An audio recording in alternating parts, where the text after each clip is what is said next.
BNP family কার্ডের যে একটা ব্যবসা শুরু করছে, আসলে এটা কার লাভ? এটা কি জনগণের লাভ না বিএনপির লাভ?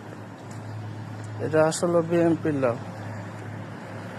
বিএনপির নেতা কর্মীদের জন্য একটা কর্মসংস্থা, একটা দান্দার রাস্তা বিএনপি চালু করতেছে এই ফ্যামিলি কার্ডের নাম দিয়ে।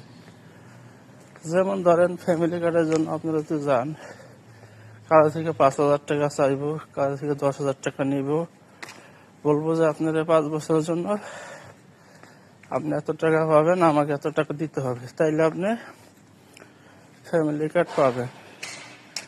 বাস্তবতা কিন্তু এটাই। তো লাভ কার? লাভ হলো বিএনপির। আর এই লন্ডনে বৈশা মানে এই লোহাতের দেশের জনগণের নিয়ে চিন্তা ভাবনা, এর থেকে স্কুল কলেজ মাদ্রাসার ছাত্ররা থেকে ভালো রাজনীতির এবং দেশের জনগণের নিয়ে ভাবে। কি চিন্তা না করলো তার আগে? হ্যাঁ, এটা ফলাহানের মতো কথাবার্তি। এদের হাতে দেশের জনগণ কখনোই নিরাপদ নয়। ফ্যামিলি কার্ডের নাম দিয়ে কিভাবে জনগণের পকেট খালি করা যায়, এটা একটা কৌশল। দান্দাবাজ কি রাজনীতি করে বিএনপি বোঝা গেল।